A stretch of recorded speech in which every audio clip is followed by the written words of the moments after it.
Sorry guys, मुझे नहीं पता था कि तुम लोगों में ऐसा कुछ रिचुअल होता है। हाँ, प्रे तो करना चाहिए। हम हमेशा खाने से पहले अल्लाह ताला से प्रे करते हैं।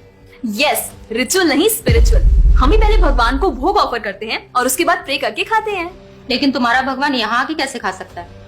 जैसे वो तुम्हारी दुआ कानों से सुन सकता है, वो वैसे ही यहाँ पर आके खा भी सकता है। भगवान का फॉर्म पर्सनल है। अगर वो कानों से सुन सकते हैं तो मुंह से आके खा भी सकते हैं। उनके कान और मुंह दोनों है। शालिनी, तुम प्रे नहीं करती खाना खाने से पहले? नहीं, लेकिन मेरे चाचा ने एक बार कहा था कि हमको वो गॉड ऑफ फूड को और फार्मर्स को थैंक यू बोलना चाहिए। You mean Annapurna Devi? What? God of food. Yes, हमें उन्हें थैंक करना चाहिए और साथ में फार्मर्स को भी।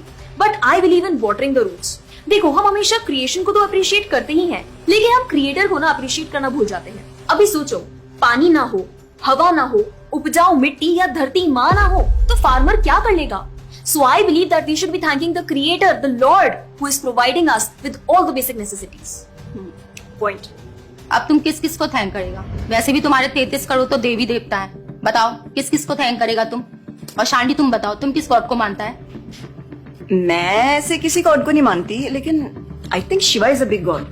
सी, I am very sorry, but आपने अपने वो बड़े भगवान का स्टोरी तो सुना होगा ना, जहाँ वो अपनी मरी हुई वाइफ को शोल्डर पर लेकर पूरे इंडिया का चक्कर लगा रहा है। अब तुम मुझे बताओ, जो गॉड अपनी वाइफ के मरने पे ऐसे कॉमन मैन की तरह रोता है, वो गॉड हो सकता है क्या? अच्छा, may be, I don't know much about this story, but he is very famous and north में तो राम जी भी बहुत फेमस है ना। उनका स्टोरी तो तुमको पता होगा ना, सबको पता है। उनकी वाइफ को रावण ले गया था। हाँ, पता है। अब तुम मुझे बताओ, वो गॉड है? वो अपनी वाइफ को भी अकेला नहीं बचा के ला सकता। उसको अपनी वाइफ को बचाने के लिए भी वानर सेना की हेल्प चाहिए, और उस वानरों को भी तुम पूछता है। I am sorry. और गीता, तुम कृष्ण को मानती हो, और वो तो हर लड़की के साथ रासलीला करते रहते थे। ऐसा कैसा कैरेक्टर है गॉड का जिसे हर लड़की से प्यार हो जाता है? और वो खुद डर के अपना जन्मस्थान छोड़कर चले गए थे। गॉड को कभी डर लगता है क्या? और जिसे खुद डर लग रहा है, वो तुम लोगों की हेल्प कैसे करेगा? शिट यार, this is so complicated and confusing. It is confusing because you are following the wrong path. It is very beautiful and sacred. I will show you the right path. Enough, Asifa. I know what you're trying to do. And Shalini, कुछ भी confusing नहीं है। You know what the problem is कि तुझे पता ही नहीं है, क्योंकि तूने आज तक शास्त्र ही नहीं पढ़े हैं। तो पता कैसे चलेगा कि क्या सही है और क्या गलत? जन्म कर्म च मे दिव्यम एवं योवेति तत्वतः त्यक्त्वा देहम पुनर्जन्म नैति मामेति सो अर्जुना। भगवान की लीलाओं को समझना इतना आसान नहीं है। उसके लिए शास्त्रों का अध्ययन करना पड़ता है, और वो भी एक प्रामाणिक गुरु के अंडर रह के उनकी शरण लेके। अब अगर तुमने शास्त्र पढ़े होते तो तुमको ये पता होता कि शिव जी ने जो इमोशंस उसमें दिखाए थे वो शोक नहीं, विरह था। विरह विरह दोनों सेम नहीं होते क्या? Let's start from the basics. शोक इज मटेरियल एंड विरह इज स्पिरिचुअल। शोक ना दुख की अनुभूति कराता है, whereas जो विरह है उसमें जो सेपरेशन की फीलिंग होती है ना, वो सुख का अनुभव कराती है। भगवान भगवत गीता में ना शोक करने वाले व्यक्ति को मूर्ख बताते हैं। गतासुम अगतासुमश्च नानुशोचन्ति Pandita. A wise man never laments for the living nor for the dead. Bhagavad Gita chapter 2 text 11। अपनों की मौत पे आंसू बहाना शोक है, लेकिन वही रामायण देखते देखते जो आंसू निकले ना, वो विरह है, विरह। और ऐसे विरह से हमारा भगवान के प्रति प्रेम बढ़ता है। तो जिस तरह से शिव जी ने विरह को दिखाया था, उसी तरह राम जी भी सीता मैया के जाने के बाद विरह में भटकते हुए रो रहे हैं। और यही नहीं, सीता देवी इतनी प्योर है ना कि उन्हें राम जी के अलावा कोई टच भी नहीं कर सकता था। रावण जिनको लेके गया था वो छाया सीता देवी थी। असली सीता देवी तो अग्नि में समा गई थी, और वो अग्नि परीक्षा के वक्त बाहर आई थी। और आसिफा, तू क्या बोल रही थी? भगवान राम को अपनी पत्नी को बचाने के लिए वानरों की मदद लेनी पड़ी थी। I mean, God is all powerful, right? हाँ, I mean, वो अकेले भी तो मार सकते थे ना। यार शालिनी, अगर तूने कभी रामायण पढ़ी होती तो तुझे पता होता, जब खर और दूषण आए थे अपने 15,000 ऐसे दानवों के साथ जो इंसान को खा जाते थे, उन सब के साथ राम जी ने अकेले बिना किसी की हेल्प के उन सबके चिथड़े उड़ा दिए थे। अब ऐसे राम के लिए रावण को मारना मुश्किल है क्या? हाँ, लेकिन बाद में वानरों की हेल्प क्यों ली? उनको अपनी सेवा में लगाने के लिए, उनकी ग्लोरीज बढ़ाने के लिए। अरे उन्होंने तो एक छोटी सी गिलहरी तक को अपनी सेवा में लगा लिया था। What? कभी पढ़ा हो तो पता हो ना। खैर, और हम हनुमान जी की पूजा इसीलिए करते हैं क्योंकि भगवान तक पहुंचने का रास्ता उनके भक्तों की सेवा है। जब भगवान देखते हैं कि मेरे भक्तों का गुणगान हो रहा है या कोई सेवा कर रहा है तो वो बहुत खुश होते हैं। जैसे मैं तेरी मॉम के सामने अगर तेरी तारीफ करूं तो वो खुश होती है ना। पॉइंट। इसी तरह भगवान हमसे खुश होते हैं जब हम उनके भक्तों की सेवा करते हैं, पूजा करते हैं। और रही बात 33 करोड़ देवी देवता की, आसिफा तो मुझे ये बता, what is your favourite genre in movies? Psychological thriller.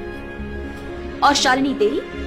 Romantic and comedy. Exactly. जैसे हर किसी का अपने नेचर के अकॉर्डिंग फेवरेट जॉनर होता है, वैसे ही भगवान ने हर किसी की नेचर के अकॉर्डिंग व्यक्ति के लिए उसके नेचर के अनुसार वेद और पुराण दिए हैं। और उन्हीं पुराणों को फॉलो करके लोग अपनी देवी देवता की तरफ अट्रैक्ट होते हैं। और ये सभी देवी देवता भगवान की ही सेवा कर रहे हैं।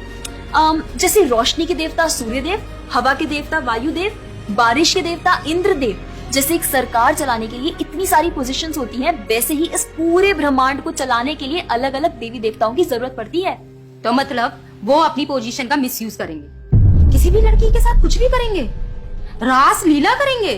Stop it Asifa, now you are crossing the line. तुझे पता ही क्या है कृष्ण के बारे में? जो लोग बोलते हैं कि कृष्ण करे तो रास लीला है, हम करें तो कैरेक्टर ढीला है, उनको बोलो पहले भागवतम पढ़ ले। ठीक रास लीला से पहले भगवान ने गोवर्धन उठाया था। उनको बोलो पहले जाके गोवर्धन पर्वत उठाए।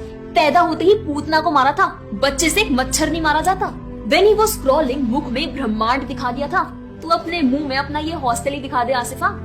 क्या तुम जानते हो द्वारका में भगवान श्री कृष्ण की 16,108 रानियां थी और सबके अलग अलग महल थे।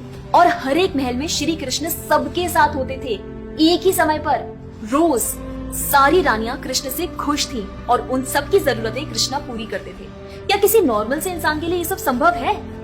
आज के टाइम पे तो एक ही नहीं संभलती, लेकिन उस टाइम सारी रानियां एक दूसरे के साथ खुश थी और उन्हें खुश कृष्ण रखते थे। क्यों? क्योंकि वो भगवान है।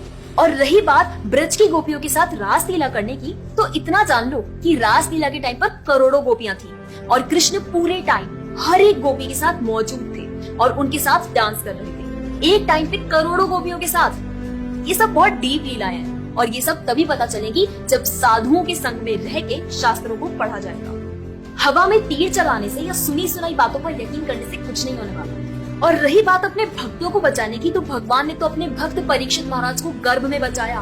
5 साल के प्रहलाद महाराज के लिए नरसिंह अवतार लेकर आए और उनको बचाया।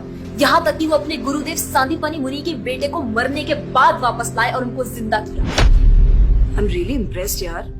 हिंदू होते हुए भी मुझे फैक्ट्स पता ही नहीं थे। मेरे पेरेंट्स ने मुझे कभी इन सब चीजों के बारे में बताया ही नहीं। हाँ, पेरेंट्स की तो गलती है, लेकिन हम भी तो वही कर रहे हैं जो उन्होंने किया। We're not learning about our culture, not reading Ramayan, Mahabharat और भगवत गीता। आजकल तो ये सब कुछ रीड करना बहुत इजी भी है यार। Everything is available on our phones. And the problem is that we don't want to learn. और इसीलिए हमें कोई कुछ भी बोलता है और हम उसे मान लेते हैं और अपने बिलीफ को चेंज करने के लिए रेडी हो जाते हैं। एक्चुअली में पता है, किसी का हार्ट ट्रांसफॉर्म करना है तो प्यार से करो, ज्ञान से करो, पैसे और तलवार से नहीं। और अब बारी आपकी है। अगर आप भी चाहते हैं कि कोई एड़ा गेड़ा नत्थु गेड़ा अगर आपको कुछ भी ना बोल जाए, आपका बेवकूफ ना बनाए, तो जाइए और अपने कल्चर के बारे में जानिए, ग्रंथ पढ़िए और अपने बच्चों को भी पढ़ाइए। जाकर इस वीडियो को जितना हो सके उतना शेयर करिए ताकि कोई और लड़का या लड़की इस केरला स्टोरी का शिकार ना बने। और हाँ, इस वीडियो को लाइक करें और भक्ति टुडे चैनल को सब्सक्राइब करें।